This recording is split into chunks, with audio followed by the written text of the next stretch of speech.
And you're live. So, welcome everyone. Welcome to the main shrine room of the London Buddhist Centre. Particularly welcome if you're new tonight. So do let us know on the chat to introduce yourself on the chat. I think there were already 27 people waiting. This is live. This is Christmas Eve. We are not pre-recorded. This is happening in real time. So I want this to be the beginning of our Christmas. The community, some of the community are upstairs actually they're going to come down and watch, but we've been watching the extended Lord of the Rings, which I've forgotten how good it is. It's lasted really, really well. Anyway, we're starting to have a lovely Christmas. So I hope you're having a lovely Christmas wherever you are. I don't know why, I really feel sorry for those lorry drivers. I don't know where they are now, but the idea of being parked up at the edge of a motorway for days. I really feel for them. I come from it's slightly hard to believe, but I come from a coach driving a lorry family. My family run Johnson's coaches. Has anyone heard of Johnson's coaches?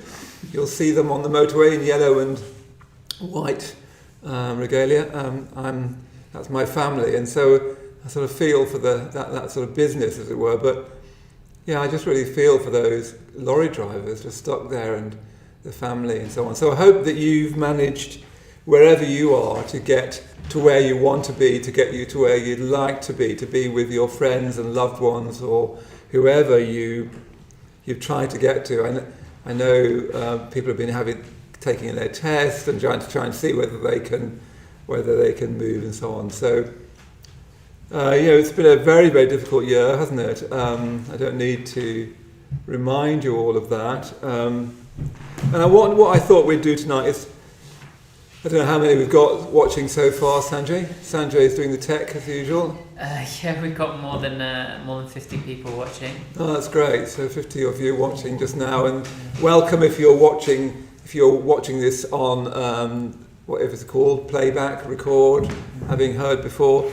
Yes, I'm just having some coffee brought to me by one of my community members. It's life living in a Buddhist community. People bring you coffee, they play, they turn on the camera for you.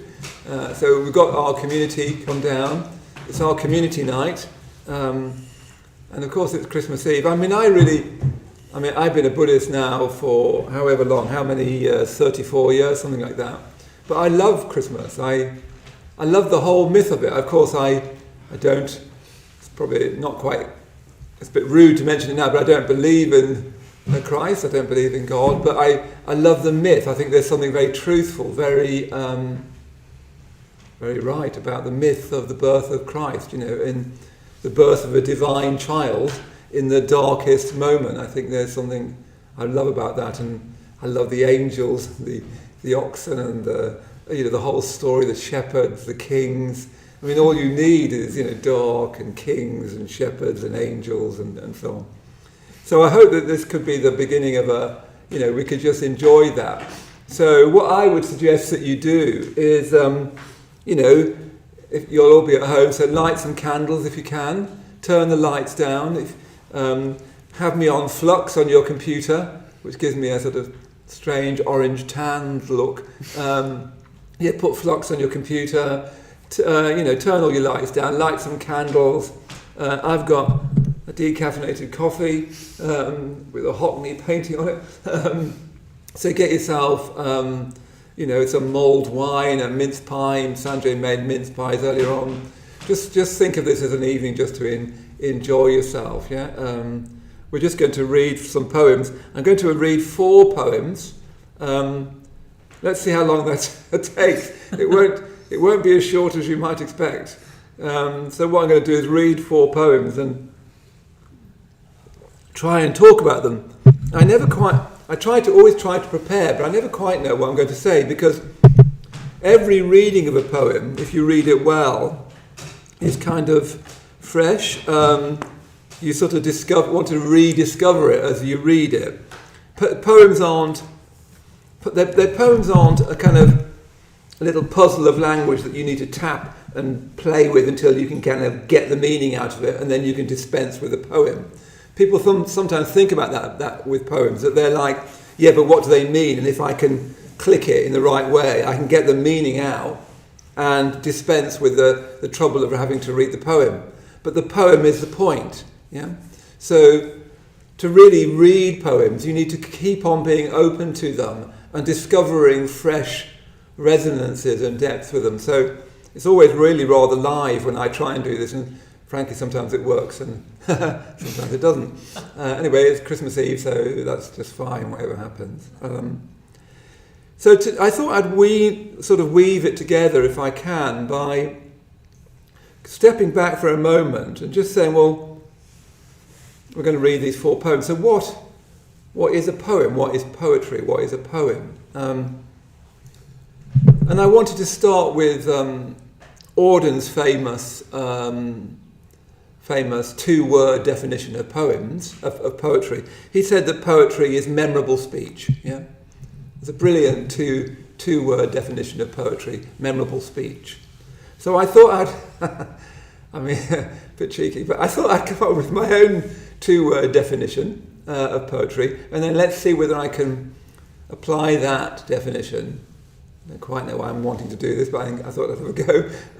I thought let's try and apply that to these poems as we go on. So I think another way you could define poetry in a 2-word definition is heightened language. Yeah, heightened language. So I would say that poetry is heightened language. It's actually language that's trying to use words to get beyond words. I mean, that's Sangharakshita, the founder and teacher of the Triratna Buddhist order. He says that poetry is using words to get beyond words, which is one way of thinking about what I mean by heightened language. But in a way that seems quite straightforward. You'd probably agree with that straight away. Oh yes, heightened language, that's kind of how it feels, doesn't it? Poetry sort of heightened language, deepened language, if you'd prefer the metaphor of deep rather than the metaphor of up, doesn't really matter, they come to the same thing. But the great question, one of the great questions in any poem is, how do you heighten language? Yeah? How do you actually do that? Now, there are lots of ways of doing it, lots of contemporary ways of doing it. For instance, one of the ways that you can try and heighten language is to be quite opaque in your meaning, to try to make it look like this is a bit profound and I probably don't understand it. That can be one attempt to heighten language, to make it hard, make it feel like I don't quite know what this person is talking about. And that can give you the sense that therefore there must be something here there must be something profound at work here. In some poets, I think that's true. I mean, Wallace Stevens is an example of someone who, when I first read Stevens, you sort of think, give me a clue. Are we walking down a street? What are we doing? I have no idea. But as you read Stevens, actually it becomes not quite simpler, but it becomes more and more evident what he is trying to say in a certain sort of sense. But anyway, that's one way of trying to heighten language, is to move towards obscurity. And of course, that can also be faked. It's quite easy when you write poetry to go for a kind of level of concision and difficulty, which makes it feel like it's rather special, but there's nothing really very much in it. In fact, I think probably, although I don't know, probably that's more often the case than not when poetry is obscure. Another more recent way of heightening language is doing things like dropping punctuation. I'm noticing this a lot in contemporary poetry, that either dropping punctuation altogether or using it only very, very sparsely indeed. E. Cummings, of course, does it wonderfully he doesn't use capitals and so on, but he does it wonderfully, I think. But dropping punctuation. A more modern way still is using odd punctuation or kind of text-like words, like, instead of the word should, the way you'd put it in a text, or you for you, as you would in a text. And you start to see poetry using the forward slash quite a lot, rather than punctuation. Another classic one is using the ampersand instead of and, using an ampersand. And again, they're trying to make the language look heightened, aren't they? This is a bit of special language, and I need to use these strange things like an ampersand that nobody uses anymore, or forward slashes, again, that you don't usually use in prose. So it gives it a sense that this is a different kind of language. I've never seen it done that I can remember off the top of my head where I think it actually does heighten the language. I think it can just be a veil across it. Of course, another way to try and heighten language, and perhaps one that people are more used to and more aware of, is when the person writing the poem is trying to say something explicitly meaningful, which they tell you. I looked out of the window and saw the sun rise, and I knew that I was going to die. Or racism is bad. You have a political thing like racism is bad, homophobia is wrong, but coded into a sort of slightly complex thing that you crack open, and that's what you get in the middle of it. That's a very natural way of trying to heighten the language, is to try and say something important. Racism is bad, homophobia is wrong, prejudice is wrong,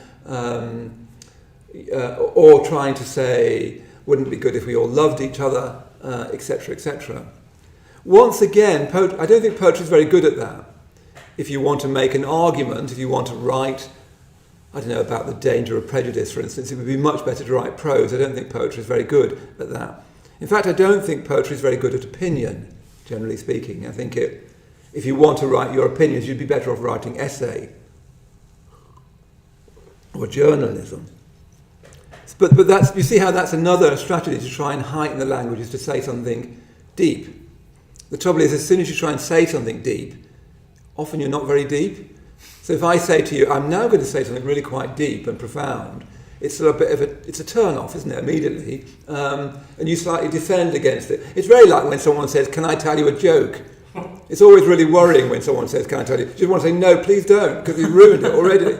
And you get tense waiting for it to be funny, and then you feel obliged to laugh. What you want is just the story, don't you? And then you want to find it funny. Yeah.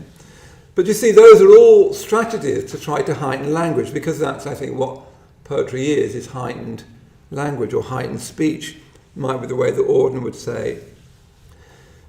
The most traditional, the most tried and tested way to heighten language is to use, I will get onto the poems by the way, folks, is to use metre and rhyme. Yeah, absolutely central to poetry all through its very, very long history. And remember, poetry predates prose. I'll say something about that in a moment. But the traditional way, and of course that word traditional for some people is easily kind of, in other words, backward-looking, hidebound, possibly right-wing, probably reactionary, probably not very contemporary. It doesn't mean any of that's traditional. It just means over a long, long time, that's a way that all cultures have found of heightening language, is by foregrounding its musical elements. Its rhythm, something you could tap on a drum, and its song-like elements that are, in rhyme. I mean, I think rhyme, as a sort of side point, comes from the pleasure of an echo. I go, we have a retreat centre in Spain, in Guquiloca, and there's a lovely cliff that you can shout your name and hear it echoed round. It's just the pleasure of an echo. So I think rhyme is probably, that instinct that human beings have to hear an echo. You can hear the echo in a rhyme. Yeah? And one of the things I find interesting about rhythm and rhyme in poetry, and not all the poems I'm going to be looking at tonight have got that in, but is that they're the musical elements of speech. I've been very struck by reading Ian McGilchrist. I think his book, The Master and His Emissary, as well as being an extremely important book about science and the brain and consciousness, is also a very, very important book about imagination and culture. In fact, I think it's the most important book about imagination and culture I've read for many years. But one of the things he points out in that book, I won't go through all his evidence, but he's following quite an established line of thought now that human beings sort of sung before they spoke. They spoke words that we are now using, that they used a sort of musical speech. You can see this sort of still with us. Just the other day I came out of the London Buddhist Centre and I heard this woman say, "Hello, little thing, how are you going to do?" like that. And he looked round and there was a little toddler in a pram. And her instinct when she was speaking to the toddler is to use this highly musical speech. "Hello, little thing." You do those, and you do it with dogs as well, don't you? Instinctively use musical form. You never say to a baby, "Good morning, hope you're well, have you slept well?" And when you do that musical thing to "Hello, little," they grin and smile and like it. Yeah. Anyway, that's hardly evidence, but one of his theory, at least, is that this musical language precedes our highly conceptualized language that we now have, and that's why poetry precedes prose. It's much, much older form. It's as if human speech is the wrong word, but was originally musical or much more musical, and that naturally then grows into poetry, and that's why poetry is an older form. So rhythm and rhyme are classic traditional ways in which we heighten the language. Of course, it's not enough, because you can get good at rhythm and rhyme, and some people are good rhymers, and it can be just pure doggerel. Even then, sometimes even doggerel is pleasurable. So it's not enough, but it's one of the ways in which people heighten language. Yeah? So what I'm going to do is I'm going to look at 4 poets this evening and see whether we can see how they heighten language and what heightening really means, because even rhythm and rhyme, it's still got to be for something. What does heightened mean? What does it mean for us, for the person writing and the person reading, to be heightened? Because I think that relates right the way back to the figure that's behind me, that human beings have something, as it were, that they're reaching beyond, not literally beyond, but that's not part of them. Originally encapsulated by the muse, that you're trying to reach up to something in heightened speech, traditionally to the gods or to God, but you're always trying to reach up. And I think there's something intrinsic about us that wants to reach up. And the figure behind me is what I'm trying to reach up to. Yeah. He's not a god, he's not any kind of deity, but he's not like Socrates. He's not just a very impressive man either. There's more to him than that. And his existence is saying there's more to you than you. There's more to you than your everyday consciousness. And that poetry is an attempt, a raid on the inarticulate, as T.S. Eliot said. It's an attempt to reach up to that more in you that goes beyond you, but is not separate from you. Something very, very difficult to say in language. And poetry, because it's heightened language, perhaps gets the closest to it. Yeah. So we're going to start with a poem by Thomas Hardy, a great poet. This is his complete poem. It's quite a substantial volume. This had effectively a life-changing effect on Philip Larkin.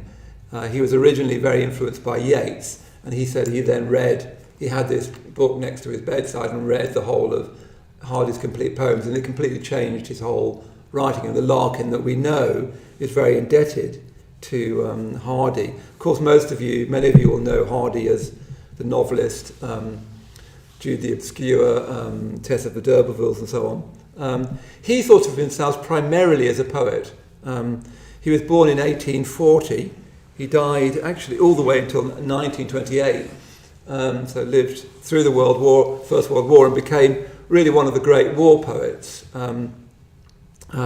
He regarded himself primarily as a poet. He didn't publish his first collection of poetry till 1898. So if he was born in 1840, how old does that make him? I'll leave my audience to work this out. So he'd been writing for 30 years by the time he published his first collection. So I'm going to read this poem by Hardy, and it's the perfect poem to read tonight because the first two words are Christmas Eve. On Christmas Eve, I'm reading a poem written in 1915 that starts with the words Christmas Eve. Yeah? And what I'll do is I'll read it, I'll try and say something about it. Hardy's poems don't really need you to say anything at all. And then I'll read it again, and we'll go on like that.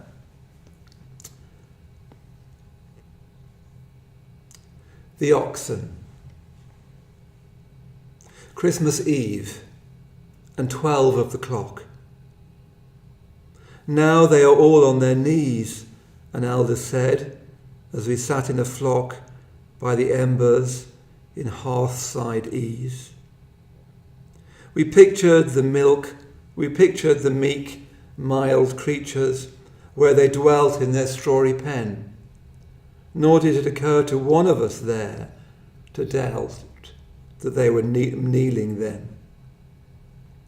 So fair a fancy few would weave in these years. Yet I feel, and someone said on Christmas Eve, come, see the oxen kneel in the lonely barton by yonder coombe our childhood used to know. I should go with him in the gloom, hoping it might be so. So this is a wonderful poem. I didn't read it very well, but I'll read it again, see if we do better. Actually, I always find Hardy's poems quite difficult to read out loud. He's got this unusual, they're metrical. Every line of this poem rhymes. So clock rhymes with flock, knees rhymes with ease, where with their, pen with then. It's A B rhyming scheme. It's in a meter as well, a set meter. But his metrics are they're quite odd. They're sort of beautifully metric, but they're not beautifully metric. They're not kind of they're not sort of boringly regular. They're quite sort of unusually irregular across a kind of regular beat. The first line, Christmas Eve and 12 of the clock. I think that's a good example that Hardy became very much a sort of bad poet is the wrong word, but to say 12 of the clock, even in 1915, that's a kind of archaicism back to Shakespeare. 12 of the clock. It's just for the rhyme, so he can rhyme it with flock later on. And that's one of the things you get with Hardy, and that makes him sort of uncomfortable for some people. He's very much half a very, very sort of slightly old-fashioned poet in the sort of Victorian mode, and then he keeps on breaking into this new kind of speech. So he's sort of unevenly balanced for many people anyway. Though they're all, there's this poem is like this follows, Auden's idea of memorable speech, doesn't it? Christmas Eve and 12 of the clock. Now they are all on their knees, an elder said, as we sat in a flock by the embers at hearthside ease. We pictured the meek, mild creatures where they dwelt in their strawy pen, nor did it occur to one of us there to doubt they were kneeling then. So fair a fancy few would weave in these years. Yet I feel, if someone said on Christmas Eve, come, see the oxen kneel in the lonely barton by yonder coombe our childhood used to know, I should go with him in the gloom, hoping it might be so. So for me, this is the only two words that might be a bit unfamiliar to you is barton and coombe. So barton is an archaic word for farmhouse, farmstead, and coombe is like a little narrow valley, apparently particularly in the south of England, near a shore or something, yeah, coombe. And he's clearly used that, so it rhymes with gloom. It's very audible rhyme. Audible rhyme is a bit unfashionable nowadays.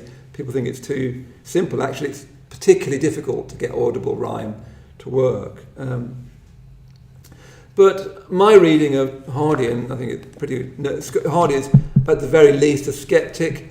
He's definitely not a believer. Yeah. He grew up. His family were Christian, but not terribly pious. He was an architect when he was younger. He came from a very ordinary stock. Wasn't well off. He worked as an architect for a while, and then devoted his life to writing the novels. People say that after the bad reviews for Tess of the D'Urbervilles and Jude the Obscure, he gave up writing novels and just concentrated on poetry. But it seems very unlikely. It's more likely that Hardy could then just, he could just then concentrate on what he always wanted to do, which is write poetry, because that's what he felt he was primarily.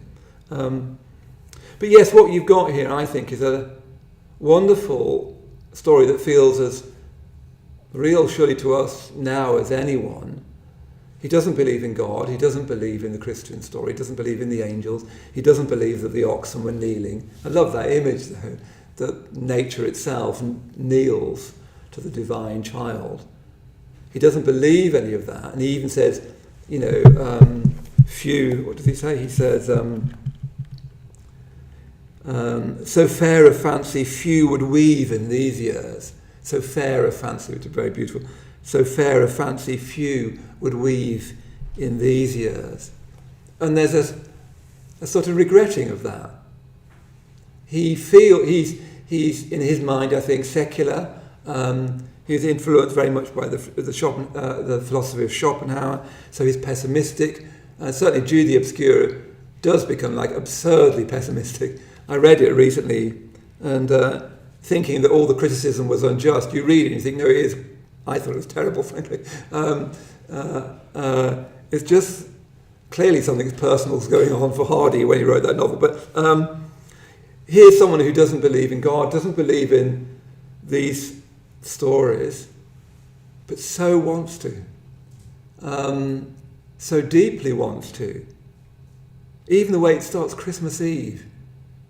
That's not just like the night before Christmas. Christmas Eve. Even the lovely word, we still call it Christmas Eve. It's so lovely, isn't it? It's not, you don't call it, oh, that's the night before Christmas. Reminds me of Alex, my partner's daughter. She used to call tomorrow the day after this day, before she had the word tomorrow. She said, we're going to do it the day after this day. But Christmas Eve is, do you see what I mean? It's already a bit magical. And 12 of the clock. And midnight is always the magical hour, the witching hour. Remember, Hardy often writes about ghosts and the supernatural in his novels. He's very sensitive to that. He's very extraordinarily sensitive to nature. Now they are all on their knees. That lovely hushedness of that line. Christmas Eve and 12 of the clock. You got a full stop after that. Christmas Eve and 12 of the clock. Full stop. Now they are all on their knees. Just that lovely sort of quietness to him.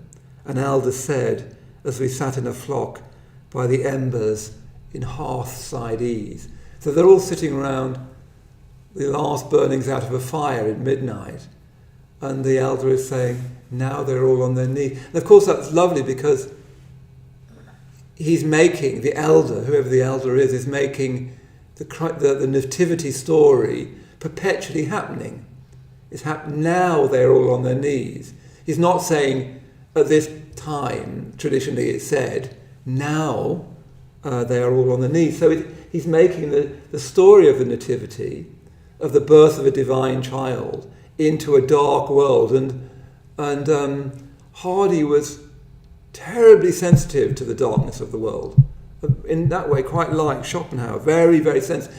Like Schopenhauer is very concerned about cruelty to animals, for instance. So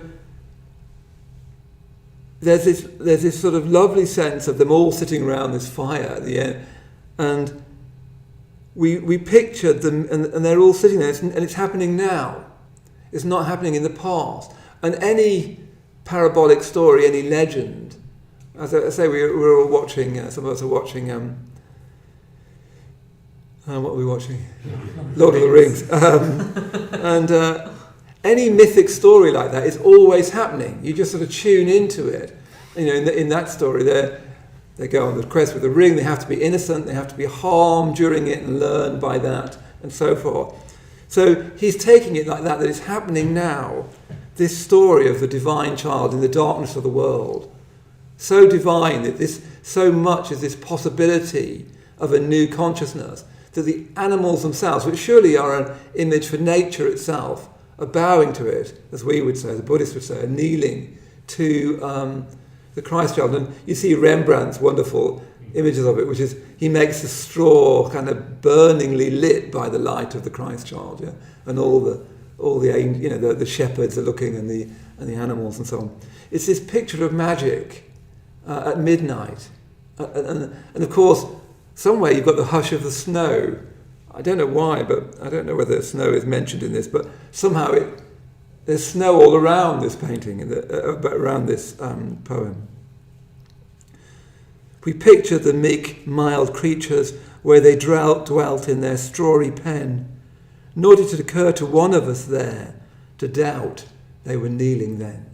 So story becomes so vivid that you see it. Now they are all on their knees. And remember, this is a child listening. And you'll see that childhood is so important in this poem. A child is listening, and now they are all on their knees, and they are. You can see them, the children can see them. And then he jumps right the way forward in this third stanza. So fair a fancy few would weave in these years. Yeah? So fair a fancy few would weave in these years.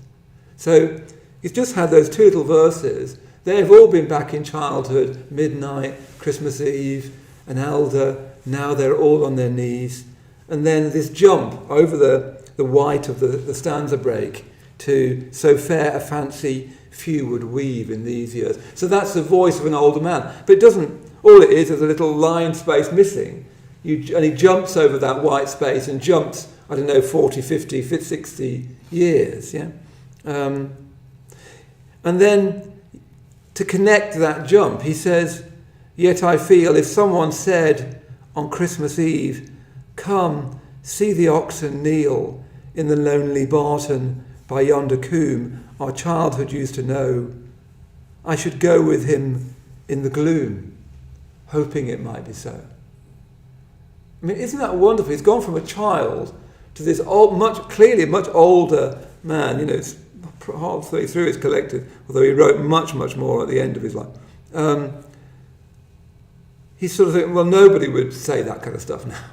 No serious person would believe that the oxen are going to be on their knees. And yet I feel there's someone, and that lovely repeat of the word on Christmas Eve, because it's like a talismanic word, Christmas Eve. It's not just it's not a date. It's not, this is the night before something. It's this talisman of magic, just to say Christmas Eve again. That's why I wanted to do poems. I just thought, I just want to do poems on Christmas Eve. I love Christmas Eve. You know, anyone should. Any child who's gone to bed excited, and I remember I've got three older brothers and a younger sister, and apparently my mother and father were up all night doing our stockings. And in those days we did have an old stocking full of separately wrapped gifts, including things like an orange and a pencil. And my father used to always wrap up a bit of coal, which he seemed to find funny. But I remember not. And they were all just little, like a rubber, all individually wrapped. It must have taken my parents forever to wrap them for 5 children. And apparently I remember my older brother slightly hearing something in the middle of the night and saying to us all, he's been. And we'd have to we were told not to get up, All of that magic, to see how it's associated with childhood. And it's too easy to think that childhood is something we grow out of. Childhood is something we need to keep in touch with. In fact, we sort of need to nurture childhood in the same way we need to nurture being an adult. They're not actually contradictory. And the way you nurture a child is by nurturing your imagination. That's where you're most usually vividly in touch with it. I don't know whether you're watching Sanghajit, but Sanghajit, a good friend of mine, sent me a lovely video of Suri. She's just sitting in this, I can't remember how old she is, 3 or something like that, and she's sitting in this little corner of a room, telling herself a story, doing all these voices, and it's just a pure imagination, a pure imagination. I remember with the girls when they were young, they'd want me out of the way so they could play act without an adult around to make them aware they're play acting. You just want the freedom of your imagination. And if you're not careful, you just close up on that as you get older. You put that behind you with childhood, and you do so at the great expense of your spirit and the great expense of your potential. And so, even though this is an older man who's remembering this, and he's saying nobody would say these sort of stories now, there's a yearning, isn't there? Do you know what? If someone could say it now, and if I could feel it like I did then, I didn't doubt that they were there, I'd follow you into the gloom, just hoping it would be so. And just think, I feel that's so much of our modern human condition. We yearn for something transcendent. We yearn for something divine. But we've all decided, well, it's not all of us, I know, but so many people decide, well, no, it doesn't exist. So we've left ourselves with this awful, in my mind, barren, secular world with no room for magic, no room for the divine, no room for mystical experience. And one of the dangers of Buddhism is that it sort of fits that idea that, Buddhism's all very commonsensical, you don't need there's no magic, there's no mystery, there's no mystic experience, there's no divine. Of course, there's not any literal divine, but the divine was never literal. There's a new consciousness within our consciousness, if you see what I mean. There's no way of putting it that's adequate because it goes beyond language. But so many of us are yearning for that magic and that mystery that they touched at childhood and sometimes have never touched again, leaving their lives, possibly useful, valuable, helpful, but impoverished, terribly impoverished. So I think this poem, written in 1915, remember this is the year after the First World War, and this is a time where Hardy becomes this terribly impassioned war poet and is horrified by the destruction of the First World War. So let me just read it one more time, and then we'll move on to our next poem. That's only taken 38 minutes. The Oxen. Christmas Eve and 12 of the clock.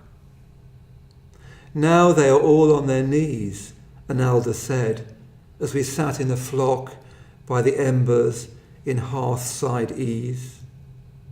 We pictured the meek, mild creatures where they dwelt in their strawy pen, nor did it occur to one of us there to doubt they were kneeling then. So fair a fancy few would weave in these years. Yet I feel, if someone said on Christmas Eve, "Come, see the oxen kneel in the lonely barton by yonder coombe our childhood used to know," I should go with him in the gloom, hoping it might be so.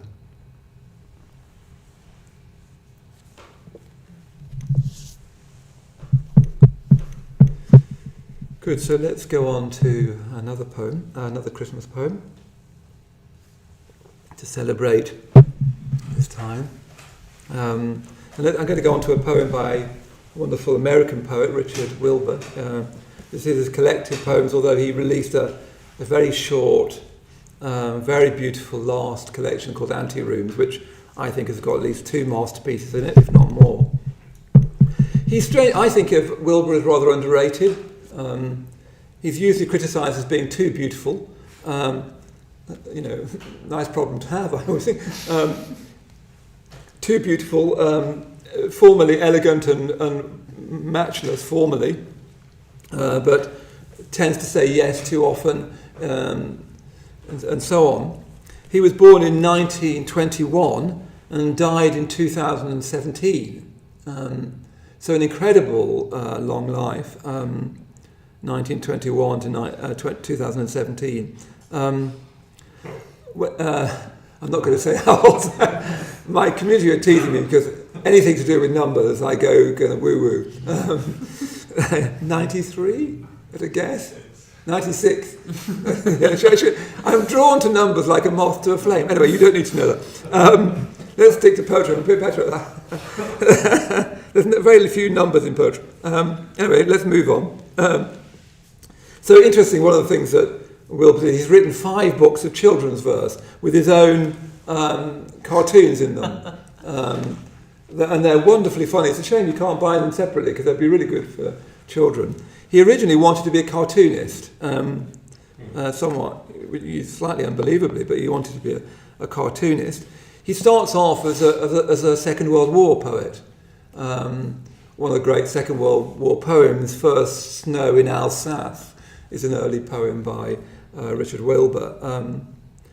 He was an infantryman in Anzio and Monte Cassino. He saw warfare in Anzio and Monte Cassino. And like anyone who's experienced those kind of horrors, in my experience, very reluctant to talk about it, very discreet about how he might talk about it. Do have a look at First Snow in Alsace. It's a wonderful, classic, terrifying poem. But he's very careful about how he talks about that experience. He was very much, he actually knew Robert Frost, and Robert Frost thought of him as a friend of his. Robert Frost, a great American poet, and he's very much the sort of the next generation to Frost. He follows in Frost's footsteps, I think, very much. Someone like Dinah Joya, who I'm going to be interviewing next year, he's very much in that, I think, very much in that kind of line of Frost, Wilbur, and then Joya. He's very much a believer of Frost's, what he called the harsher discipline from without. That's what Frost called metre and rhyme, a harsher discipline from without. In other words, what it says. I mean, it's quite clear. But yes, I think he's underrated. One of the reasons he's underrated is he's an explicitly religious poet. He was a practicing Episcopalian, and many of his poems are overtly religious, and many of them have, clearly religious themes, and he makes no apology for it. Also, as if that wasn't bad enough, he's not agonised about his religion. The least people can do if they're writing religious poetry is be agonised by doubt.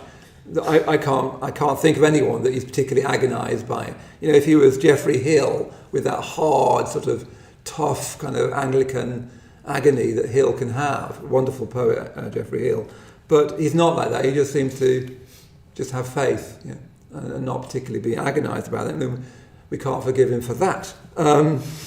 Nearly all of his poetry is metrical. Most of it rhymes, or at least a very large percentage of it rhymes. He never really diverted from that. He's written a lot of verse translations. He's quite famous for comic verse. He's written some wonderful, very funny comic verse. And as Wendy Cope discovered, if you write comic verse, people don't take you seriously. You try writing good comic verse, it's very, very difficult to do. You have to be very, very witty. I'm reading Don Juan at the moment by Byron, which is laugh out loud funny and almost impossibly difficult to do. But he wrote comic verse. He also wrote song lyrics, and he wrote hymns. So very, very unusual modern figure to be writing hymns, and you can see why very easy to be a bit, for some people, a bit sniffy about him. I think there is something in the criticisms, there usually is. He can be a bit, a bit too beautiful or a bit too something, but I find there's just so much to enjoy. So I'm going to read a poem by him. Don't know whether you'll know this poem. You might well have known the Hardy, you may not know this one. Boy at the window. Seeing the snowman standing all alone in dusk and cold is more than he can bear. The small boy weeps to hear the wind prepare a night of gnashings and enormous moan.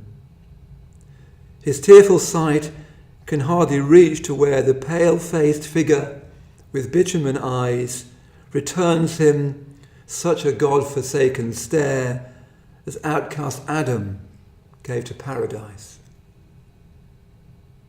The man of snow is nonetheless content, having no wish to go inside and die.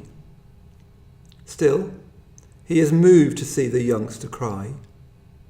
Though frozen water is his element, he melts enough to drop from one soft eye a trickle of the purest rain, a tear for the child at the bright pane, surrounded by such warmth, such light, such love, and so much fear.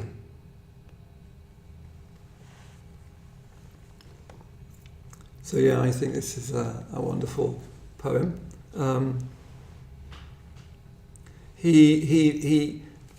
Wilbur in this poem, I think, consciously flirts with sentimentality and nostalgia. Again, something that nobody likes you doing nowadays. You can be a bit obscure and people are rarely critical of you, but to be possibly sentimental is unforgivable.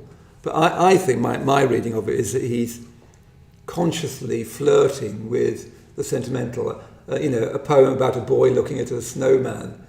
It's going to be very, very difficult to pull that off, even if you're Richard Wilbur. And it's 2 8-line stanzas, so it looks like that on the page. 2 8-line stanzas with a set rhyming scheme. I think it's A B A B, C D C D. I think. No, that's wrong. It's A B B A C B C D. Anyway, never mind. Look it up. But it's got. I should have written that down. Anyway, it has a set rhyming scheme that you don't need to know. But 8-line stanzas. So the first is the boy's stanzas, and the second. It's very simple, isn't it? First is the boy's stanza, and the second is the snowman's stanza. Couldn't be more simple. Title: Boy at a Window. Really simple. There's no tricks. The grandest. Do you see how this first verse builds up to a kind of mock grandeur? A slightly comic mock grandeur is how I see it. A boy at a window, and gradually as you go through the 8 lines of the first stanza, he's trying to take you into this sort of romantic, emotional idea of a child, that kind of, well, what is it? It's almost a cliche of a child frightened, the snowman was going to be injured by being outside, it's that sort of trope. And he's consciously sort of dramatising that. Seeing the snowman standing all alone in dusk and cold is more than he can bear. The beautiful first line. The small boy weeps to hear the wind prepare a night of gnashings and enormous moan. So moan alone, bear prepare. Yeah, very, very straightforward, very, very audible rhymes. His tearful sight. So he's really laying it on, So it's dusk and cold, seeing the snowman standing all alone. They're all highly emotive things. The boy weeps to hear the wind prepare a night of gnashings and enormous moan. Gnashings is a very childlike thing. His tearful sight can hardly reach to where the pale-faced figure with bitumen eyes returns him such a God-forsaken stare as outcast Adam gave to paradise. It's very rather highfalutin there to get to Adam and paradise. So you basically having this paradise lost thing going on, which is terribly dramatic, just about believable, but all these emotional signifiers. And then again you drop that lovely white space. Remember, when you're reading poems, you're reading the white space. You can tell a lot about a poem by just glancing it on the page and having a look at the white space. The white space of a poem is the silence around it. How much silence this wants to have. So if it's a long narrative poem like that one, it's a different. You immediately see it's a different kind of thing. Yeah, it's not wanting so much silence. If it's a 4-line poem and that's all you've got with all of that white space, it's trying to do something else. So you have to read the white space, and you need to read the jump across the white space from the boy to the snowman. So do you see how he's built up that first verse using this beautiful rhyming scheme, straightforward iambic pentameter all the way through, and then this lovely bathos in the first line of the second. The man of snow is nonetheless content, having no wish to go inside and die. This exact mirror of the 2-line sentence in the first stanza. So the first stanza is, seeing the snowman standing all alone in dusk and cold is more than he can bear, full stop. The second stanza starts with, the man of snow is nonetheless content, having no wish to go inside and die. So it's consciously a bathos, isn't it? He's built this up, all of these emotional things, dusk and cold and can't bear, and a boy weeping and gnashing enormous moans, pale-faced figure, you can hardly see him because he's crying so much.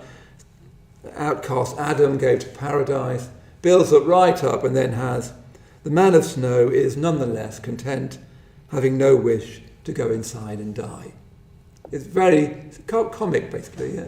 It's a comic turn. And you see, when you first read the poem, it's quite a surprise, because you've been taken on that journey by Wilbur into that rather dramatic thing, and you're sort of going with him, although a part of you thinking this is a bit over the top, and then suddenly you get this complete change of perspective. The second 8 lines it's like you've been looking one way in the first 8 lines. The second 8 lines you look at the other way, and then you get this lovely, the man of snow is nonetheless content, having no wish to go inside and die. Still he is moved to see the youngster cry.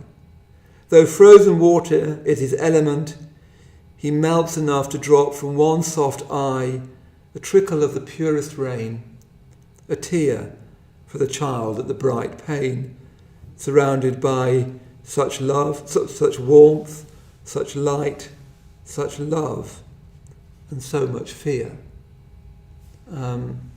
Wonderful end. I think it's a wonderful end, and that the whole poem is for that end.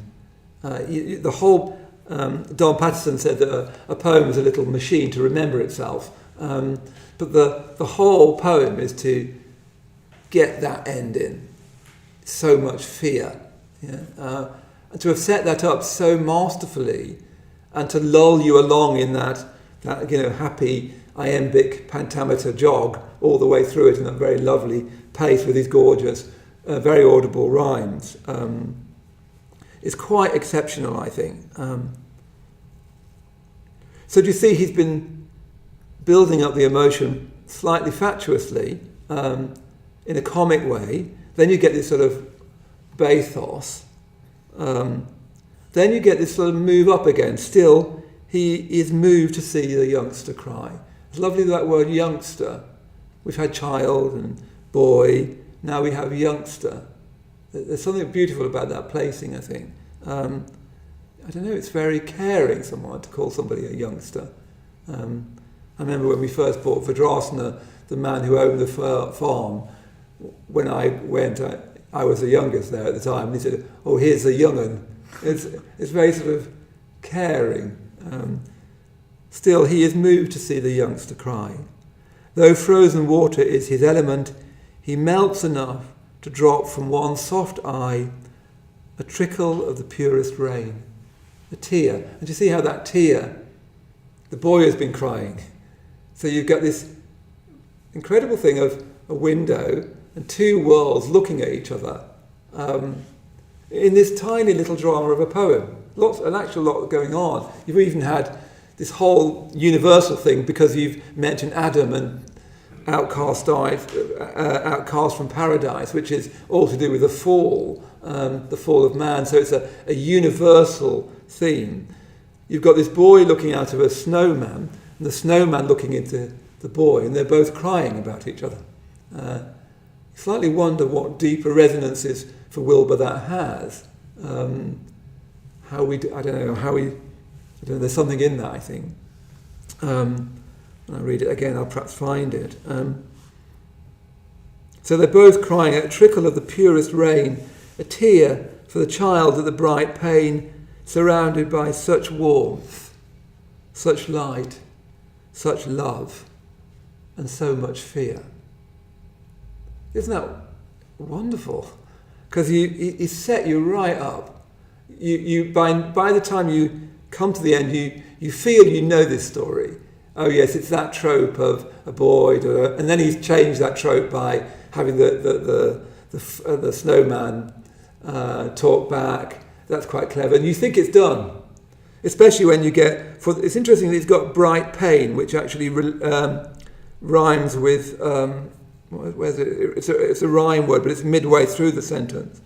So, and the bright pain again, very positive, surrounded by such warmth, which of course you've forgotten now that this is deadly for a snowman. Such warmth, you've forgotten that. It seems it's our human warmth, such light, which is beautiful, isn't it? To go to warmth, to light, to love.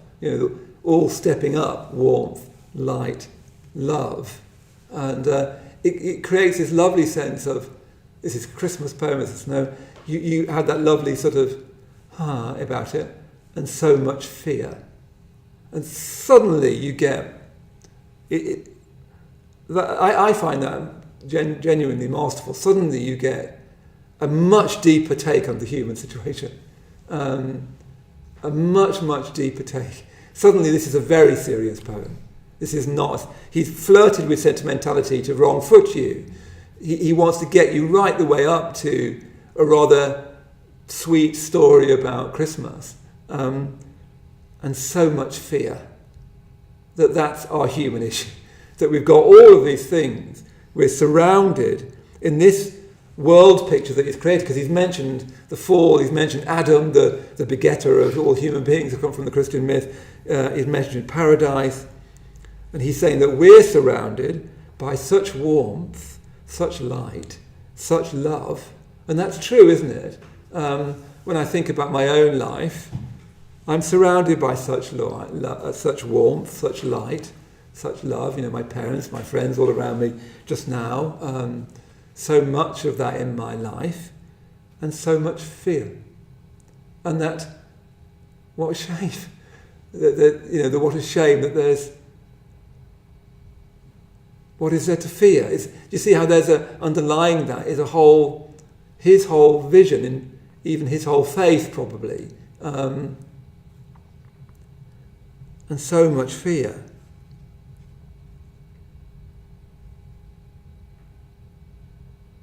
I don't know whether you see that, but it's like, well, in his Paris Review interview, a very, very striking interview. It's very much worth reading. And he says at the end. Because again, people are criticising him for being too positive, for the poems being beautiful and tending to say yes too much, and that's what people criticise him for. He sort of says yes to things too much, and he was saying, well, when I look at life, at base, I think it's at base comely and good. He said, beautiful and good. That's how I see it. And he said, I know. He said in the interview, I know this goes against. This flies in the teeth of all the evidence, and it's perhaps to do with my own personality, but that's how I genuinely see it. I'm not sort of put it on. That's how I genuinely see it. Yeah? So let's read this poem one more time. Boy at the window. Seeing the snowman standing all alone in dusk and cold is more than he can bear. The small boy weeps to hear the wind prepare a night of gnashings and enormous moan. His tearful sight can hardly reach to where the pale-faced figure with bitumen eyes returns him such a God-forsaken stare as outcast Adam gave to paradise. The man of snow is none the less content, having no wish to go inside and die. Still, he is moved to see the youngster cry. Though frozen water is his element, he melts enough to drop from one soft eye a trickle of the purest rain, a tear for the child at the bright pain, surrounded by such warmth, such light, such love, and so much fear.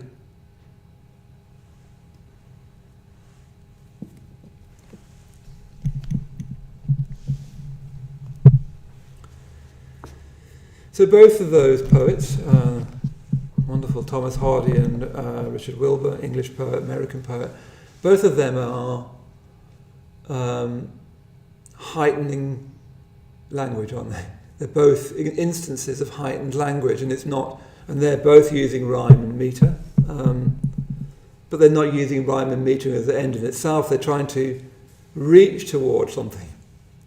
In Hardy's case, it's reaching towards something that's also back to an imaginative glory that he can't believe in, but wishes he hadn't lost. And could he go back? He would. Could he go, if someone said it to him again, he'd go back. He'd rather, there's a sense with Hardy that he'd sacrifice all his sophistication and cleverness and urbanity and knowledge to go back to that glory of not doubting that the oxen were kneeling to the divine child. He doesn't believe all that, but he feels the lack of a religious sensibility. It's all the way through his work. There's a great hole in his work. He feels the lack of God. I think that still is a very serious place when you feel the lack of the transcendent. For me, it's never been a lack of God. I never believed in God, but I felt, even as a child, that this couldn't be it. This life that I saw around me, it was fine, but it couldn't be it. You couldn't be saying this was it. Yeah. So he feels that as all the myths are dead for him, but he would want them alive. If he could get that glory back, he would. He'd walk with them into the gloom, hoping it might be so. That lovely word, hoping. Hoping almost sort of pathetically, I mean in the original sense, sadly, pathetically, that it might be so, just to get back to that magic. Because a life without magic is not really a human life. Yeah? But then Wilbur, of course, is very much a believer, and I don't know, it's a story of what are we so frightened about? There's so much we've got, and yet we're surrounded by love and warmth and light, but so much fear. So they're both using metre and rhyme to heighten the language. And you see how one of the functions of metre and rhyme is to consciously separate it from ordinary speech. You don't rhyme in a prose poem, a prose book. You don't rhyme in journalism. You don't rhyme in a government report. You rhyme in poetry. And it's a form to try to consciously separate it from ordinary language and thereby to heighten it. Yeah. If we did sort of sing almost, not quite sing, but make musical sound before we spoke, it's tapping into something very, very archaic in our being. But I wanted to look at two contemporary poets because, well, that's really, really important. It's not that poetry is something that happened in the past. So I want to look at two of my favourite contemporary poets. I've got many favourite poets. So I want to look at the Irish poet, Bernard O'Donoghue. This is selected poems and his most recent collection, The Seasons of Cullen Church. I don't know whether you're watching Bernard, but I hope you are. I did tell you, so you might be here, so here's your poems. I really love Bernard's writing. I've interviewed him for Poetry East, so you might want to look up the Poetry East interview that I've got with Bernard. He was born in 1945. He was born in Cullen in County Cork. He moved to Manchester when he was 16. The poems are...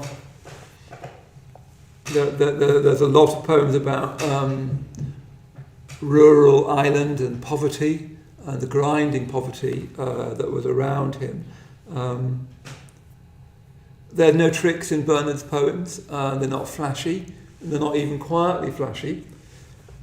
I feel that they're very, very careful, very deeply felt, but he won't be sentimental, he won't gush, he won't be clever. He's trying to write a poem, he's trying to speak, and I find he does it again and again. So I'm going to read his poem, Christmas. It's the evening of Christmas poems, that's in his selected poems. And we'll talk a bit about that. Christmas. Despite the forecasts promised, it didn't snow that night. But in the morning, flakes began to glide all right. Not enough to cover roads or even hide the grass, but enough to change the light. So it's only 7 lines long. Christmas. Despite the forecast's promise, it didn't snow that night. But in the morning, flakes began to glide all right. Not enough to cover roads or even hide the grass, but enough to change the light. Yeah, I mean, a beautiful poem. And, to talk about that white space, so the white space, a lot of white space around that poem, and that's part of the meaning of the poem. Any poem that's only 7 lines long like that is trying to do something massive in as small as possible space, and it wants to echo around all of that silence that's around it on the page. One of the reasons why I don't like reading poems on the computer is because you can't read the white space, what the white space wants to do, and any poet is very aware of the white space. And this is, again, a very simple poem, 7 lines long. It has, unusually for Bernard, he doesn't use, in fact I can't think of another poem that rhymes, but it's a very simple rhyme. He's just rhymed night, right and light, that's all. It's metrical but not in a strict form as far as I can see. Again, Bernard's got this incredible way with writing poems. They feel metrical but they're not, or often not. They're sort of close to metrical, but they feel just sort of very naturally spoken. Bernard was a friend of Seamus Heaney. He speaks incredibly highly of Seamus Heaney, as everybody does. So yes, Christmas, despite the forecast's promise, it didn't snow that night. So in a way that takes you back to the hardy Christmas Eve and 12 of the clock. It's the same kind of start, but in a new register, because we all want a white Christmas. And there's always rumours before Christmas, isn't there, that it's going to be one. So many years I remember, we think it's going to be a white Christmas. And again, when we say that, we don't just mean snowflakes will fall. When you have the forecast, it's going to snow on Christmas Day, it'll be snowing for Christmas Day, it's not merely a meteorological matter, it's saying magic. It's going to be snowing on Christmas morning, it's going to be magic.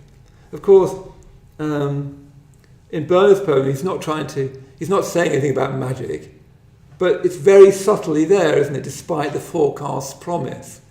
And it's so quietly said, and this is true of so much of Bernard's writing, it's so quietly said you hardly read it, it sounds very, very natural. But when you think of the forecast promise, it feels very, you hope it's going to snow. I remember when we had some Indian members of our order staying here, and we had this wonderful, huge snow in London. It's very, very unusual. And they sort of rushed out with excitement. Just the other day, before when we went to Tier 4 here in the UK, in the time I was able to, I had a haircut from a barber, and he was from Kurdistan, and he was just saying, I'm hoping for snow. I'm hoping for snow at Christmas. So, despite the forecast's promise, it didn't snow that night. So, there's that slight disappointment. But But in the morning, because you always want it to snow on Christmas morning, but in the morning, flakes began to glide all right.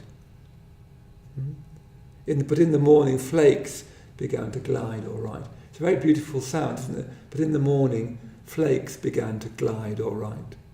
Right? It's very Frostian, I think. This is Bernard at his most like Robert Frost. There's an 8-line poem by Robert Frost called, is it called Fire and Ice? I think it is. One of his great, very short poems. And for me, I can sort of hear some of that underneath this poem. But I love that word, flakes began to glide, all right. So you do start to see it. And it's that lovely sense of it starting to snow, and that lovely feeling of Christmas morning and opening the curtains and seeing gliding flakes. And again, that, as I say, that's to do with magic. It's to do with what Christmas still means to us is the kings and the holly and the angel and good news and glory to God and in the highest shepherds and they were shepherds, except all of those stories which create this lovely sense of magic. And I think I read that as a poem. I don't read it as history, I read it as a poem. And a poem, like Hardy says, that's happening all the time, that there's that potential of magic in our life all the time. And then he continues, not enough to cover roads or even hide the grass, but enough to change the light. Yeah. That's very accurate, isn't it?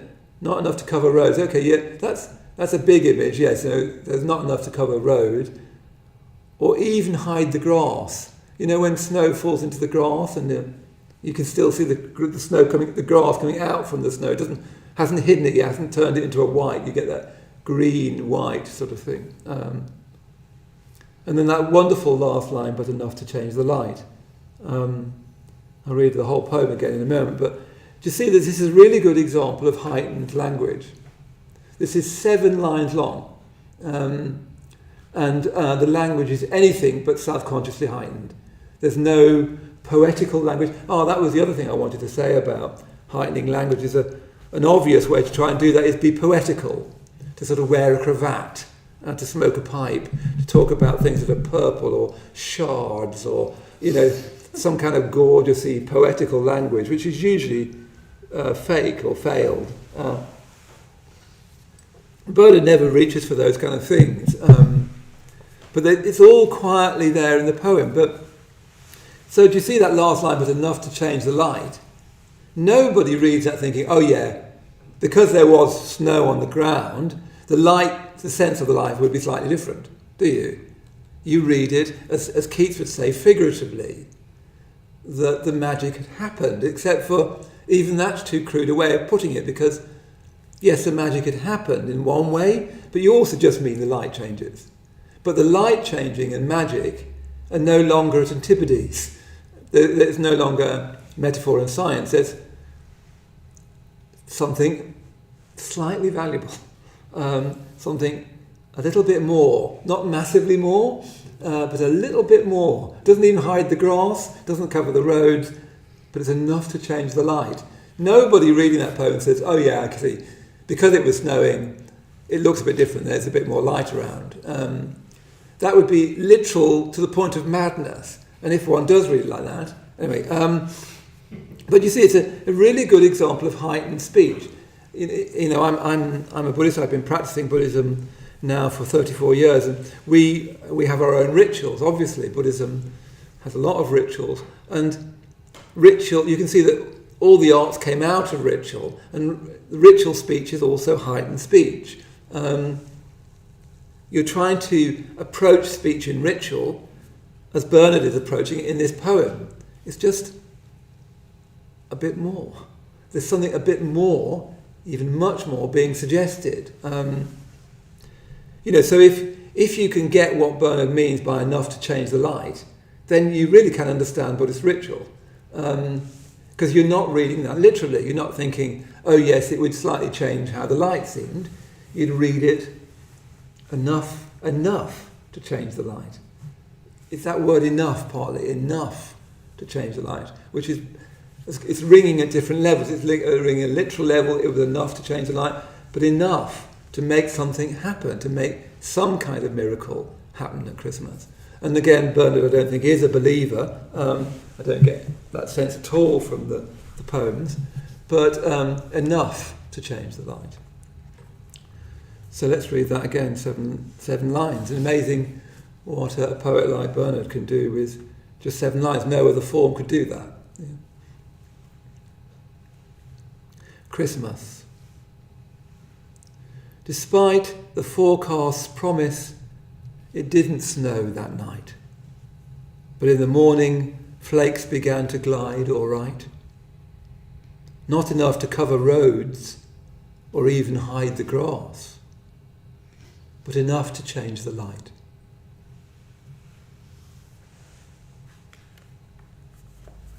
There you go. So wonderful. So run out and grab his selected poems. There's so much to enjoy in Bernard's poetry. It's so moving,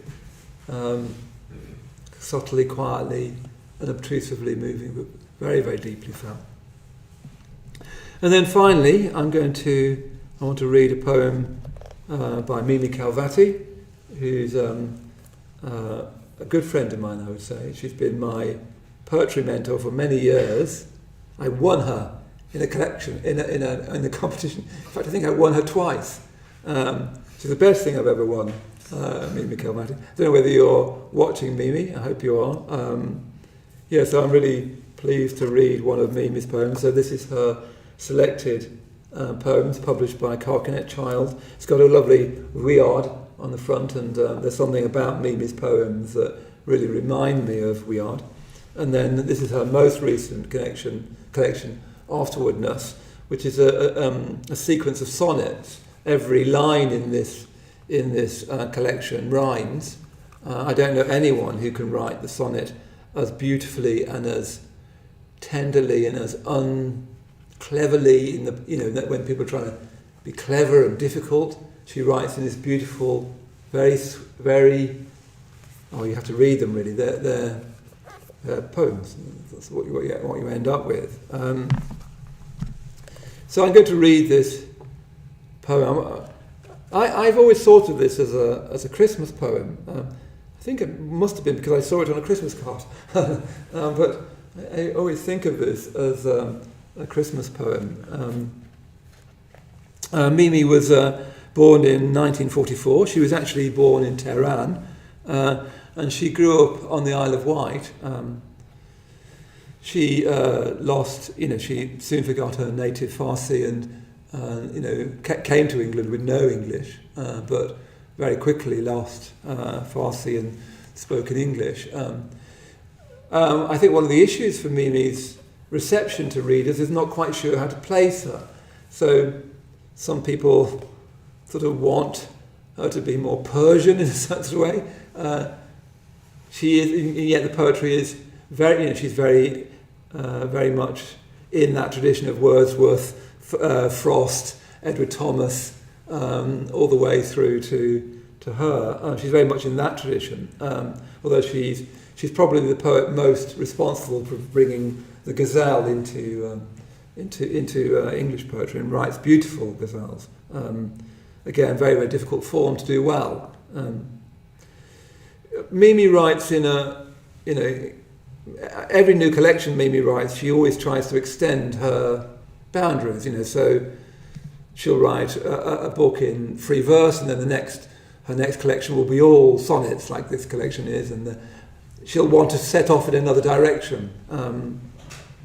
One of Auden's great fears as he got older was he'd just repeat himself, and that's very often what poets end up doing. If you're not careful, if you keep writing poetry into your older age, you end up being a kind of parody of yourself. If you're not careful, you just sort of say the things you say. It's very easy to do that. You don't need to be a poet to do that. You can just do that as you get older, just say the things you say. And she, I think, quite consciously and deliberately tries to keep finding new ways. Yeah. So I'm going to read this poem called The Robin and the Egg Cup. I should have seen whether I could get Mimi to zoom in and do it, but I'll have to give it a go. And let's see what we make of this, and then we'll finish. The robin and the egg cup. A robin flew into my room today, into the sun of it, the wood, the plants. A robin flew into my sleep today, once for mischief, twice for very good luck. A robin flew into my soul today, queried it, rose and flumped against its glass. So I opened it, and the cold came in. I levered it wide, and the bird flew out. Not for the first time. I let it out too, my son said, out of the kitchen window. No, when? Earlier, when you were asleep. It broke an egg cup. Egg cup? What egg cup? Not one of those nice blue and white egg cups. Yes, he said joyfully. I swept it up. A lovely poem, isn't it? I was looking at it earlier and I'm thinking, gosh, I actually don't know. I don't know what to say about it. It's a joyful poem, isn't it? That's the first thing about it. A robin flew into my room today, into the sun of it, the wood, the plants. I don't know, I find it's a very happy poem. It's written in couplets, so that's how it looks like on the page. So the first three couplets start with a robin, a robin, a robin. And what you've got here is flies into the room, flies into her sleep, then flies into her soul. Yeah? So this is going deep. A room, of course, is often an image for the self. The Italian, there is stanza, which is what's used to talk about the room of a verse. You know? Then it flies into her sleep, which is a deeper matter of self. Then it flies deeper still into her soul. Queried it, rose and flumped against its glass. I love that word, flumped against. It's so expressive of that terrible thing that they do, flumped against its glass. So robin flew into my room today, into the sun of it, the wood, the plants. A robin flew into my sleep today, once for mischief, twice for very good luck. A robin flew into my soul today, queried it, rose and flumped against its glass. So those are three beautiful couplets, and slightly ghazal-like to me, if you know the form. You could almost imagine that being, an earlier draft of a ghazal. It's got something of that. I think that's true of a lot of Mimi's poetry. For me, is it's got this other ingredient which comes in, a sort of, I don't know, Persia. I don't know. It's got something else, not very consciously, but it sort of comes in. It's a music that is very particular to her. And then after those three stanzas that are going deeper, and of course a robin is usually associated with the voice of a poet. It's Keats' Nightingale, isn't it? Poets again and again use songbirds as an image for the poet's song. Yeah, that seems a bit grand for this poem. I think it might be there in the background. I don't know what you think, Mimi. I must talk to you about this poem sometime.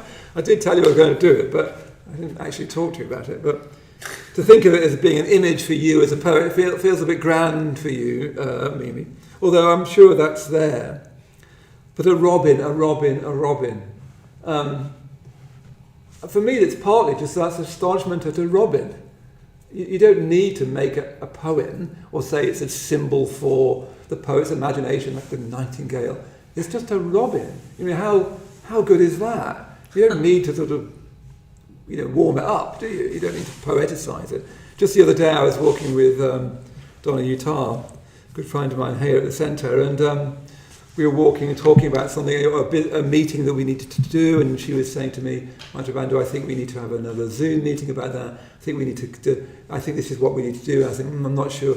Suddenly I heard this song right to the side of me. And we both stopped, and I was saying, where is it? Where's it coming from? And just on this sort of leafless branch, there was this lovely Robin Redbreast, the beautiful song, but also just that moment of seeing one. It's just that's it. In a certain sense, that's all you need, and to see how heightened language, it's not that you're trying to make a heightened language out of an ordinary world. It's not like they're just these sort of birdie things that flap about and make nests and chirrup to sort of create boundaries to their little world. Heightened language is trying to say for the world what it is.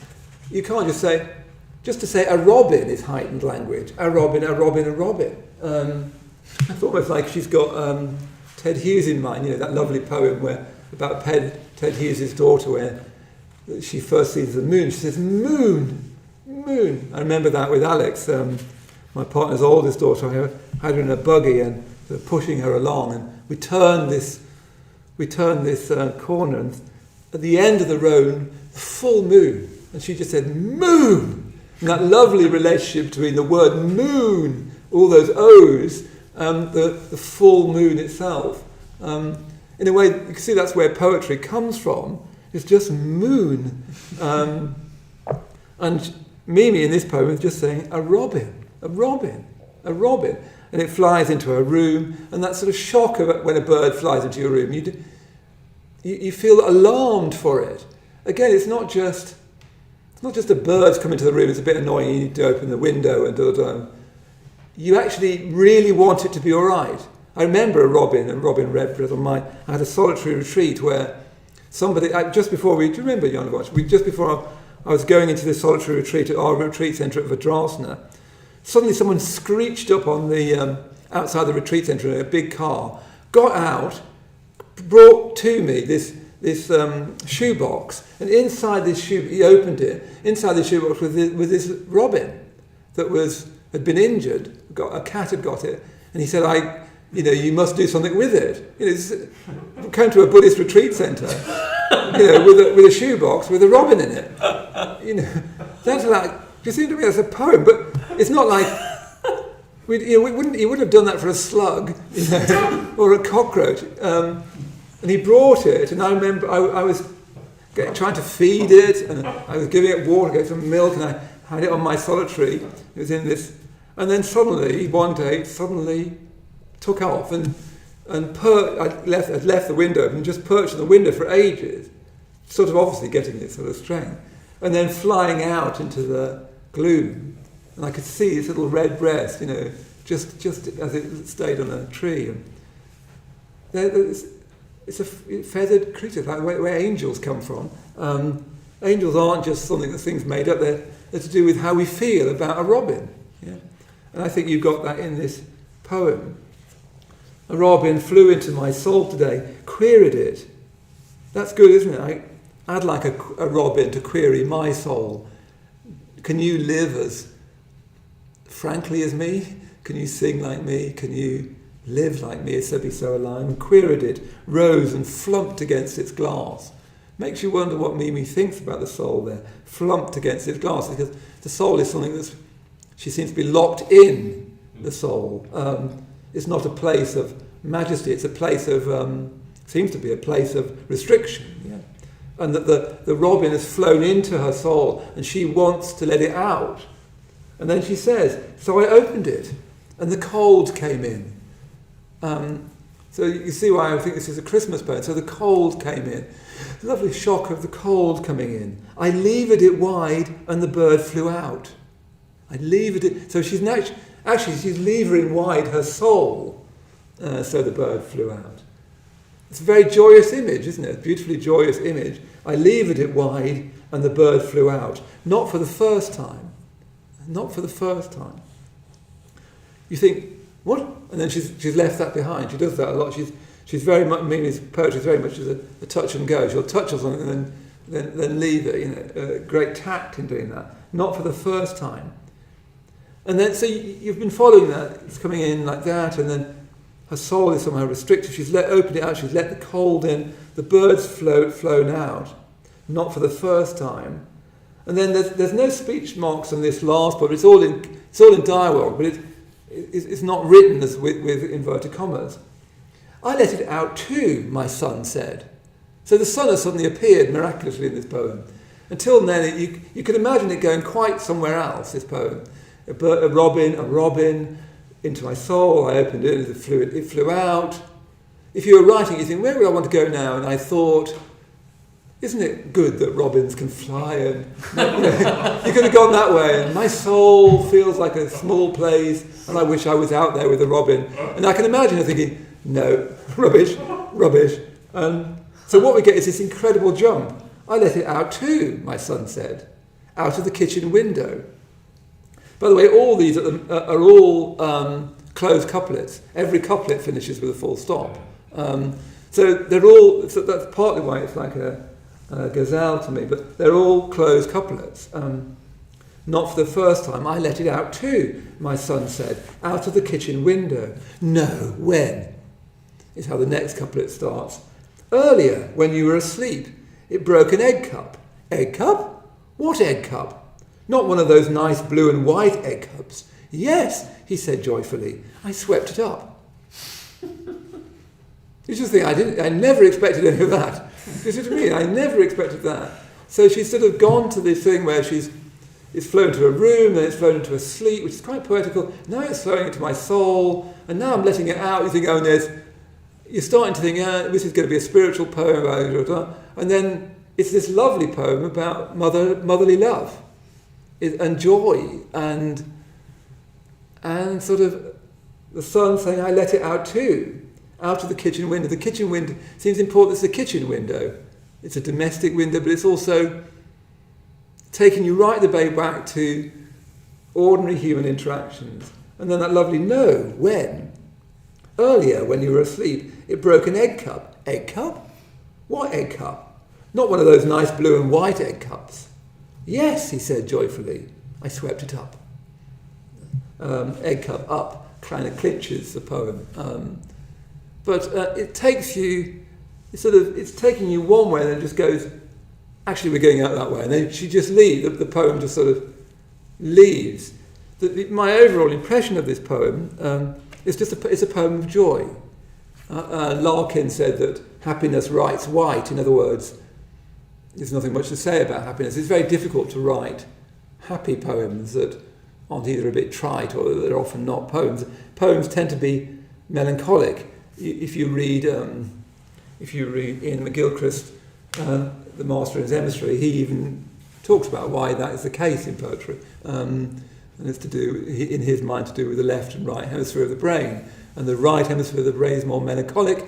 The left hemisphere of the brain is angrier and to do with the fine distinctions and breaking things up. The right hemisphere of the brain is to do with the whole. Anyway, I better not go too much into his book, but I'd very much recommend it. So you see that Mimi here is using heightened language again. But she's very careful about how she does that. It's very conversational. It is taking you into depth, but she's very uneasy about false depth, about claiming depth where she doesn't really feel it.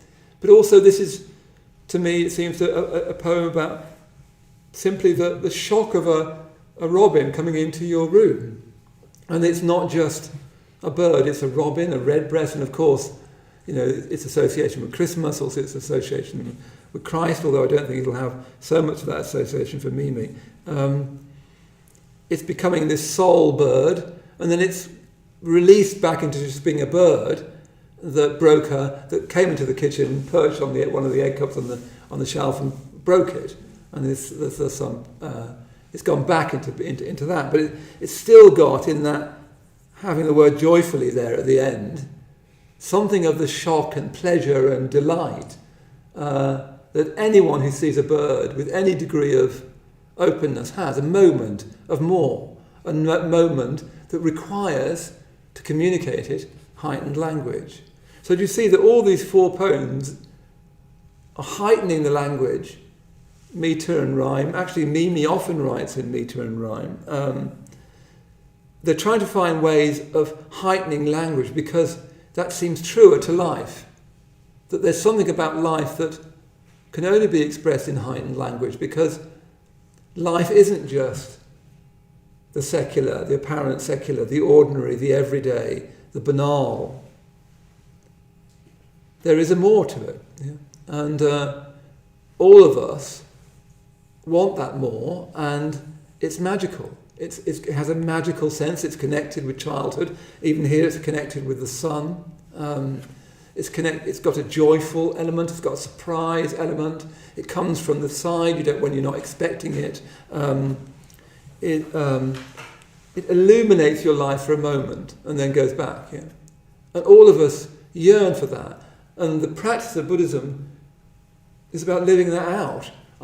For me, Buddhism is the way in which I try and live into heightened language so that I can experience that heightened sense of life as it really is. Not some sort of stoic acceptance of what is, but a real opening to the majesty and mystery of what is. So let's finish with Mimi's poem, The Robin and the Egg Cup. A robin flew into my room today, into the sun of it, the wood, the plants. A robin flew into my sleep today, once for mischief, twice for very good luck. A robin flew into my soul today, queried it, rose and flumped against its glass. So I opened it, and the cold came in. I levered it wide, and the bird flew out. Not for the first time. I let it out too, my son said, out of the kitchen window. No, when? Earlier, when you were asleep. It broke an egg cup. Egg cup? What egg cup? Not one of those nice blue and white egg cups. Yes, he said joyfully. I swept it up. So, there we are, 4 Christmas poems. Hardy's wonderful The Oxen, Christmas Eve, starting with Christmas Eve. Richard Wilbur's wonderful poem about a snowman. Bernard's 7-line poem, Christmas, and Mimi Khalvati's poem, Robin and the Egg Cup. So I hope that I've certainly enjoyed trying to talk about it. And if I did it tomorrow, I'd probably have different things to say, and I hope you'll read the poems and find so much to enjoy in them and find more that you might want to say about them. They don't end. But that's probably as much as we'll do tonight. So thank you very much for tuning in. I hope you have a very happy Christmas. I hope you're where you want to be, and I hope you can feel that this moment in time, Christmas Eve and Christmas tomorrow, Parambandu bought a Christmas tree with Christmas lights, which I was a bit sniffy about at first, but it's a little bit of magic, isn't it? We shouldn't be too sniffy about those things. I hope that you manage to find or leave a space to find in the cooking and all the things that we get into in the television watching. I hope we all get some space to have a little bit of a touch of that magic that you see in these poems. Okay, so let's so Sandra is sort of mouthing something. Just finish by saying I would make a appeal for money. It seems a bit crude to mention filthy lucre at this time. Gold, I suppose, is slightly linked to Christmas. Trying to find a segue. But yes, we're closed here at the London Buddhist Centre again. We cancelled our Christmas retreats. Normally, I should be on retreat at Adhisthana. I would have left. Actually, I would be leaving on Boxing Day morning, although that was going to be a short retreat. Normally, I'd be on retreat, and Jona Varch would be on retreat. We were going to have Christmas retreats at Vidrasana and one at Adhisthana. Obviously, we've had to cancel all of those retreats. We've had to cancel so many retreats. Personally, I was really disappointed by that. All the time I've been here, 34 years or so, we've had Christmas retreats every year. We've never cancelled them. One year we were almost snowed in, and Subhadramati was trying to work out how she would feed 150 people with a bag of, with a box of Rice Krispies and some marmalade or something, which she was positively excited about, how we were going to live because the lorry couldn't get to us. But somehow we still managed to have the retreat. So finally we've had to close. So and I'm sorry about that because so many of you have been disappointed, and I was very disappointed. It seemed such a shame not to be together on Christmas Eve, and I hoped tonight you felt a bit of being together, even if you've never been with us before. I hope you felt that this is not some sort of literature show, but that you're together with friends. Yeah. So yes, of course, by doing all those things, we've lost a lot of money. I can't remember how much, but we've lost a considerable amount of money. And we really need money. So if you can give, Sanjay, I'm sure, has just posted the link to make a donation. That would be really, really good. And I can just finish now, I think, by wishing you all happy holiday period, whatever you want to call it, and let's all of us see if we can find some magic today, tonight, and tomorrow, and Boxing Day.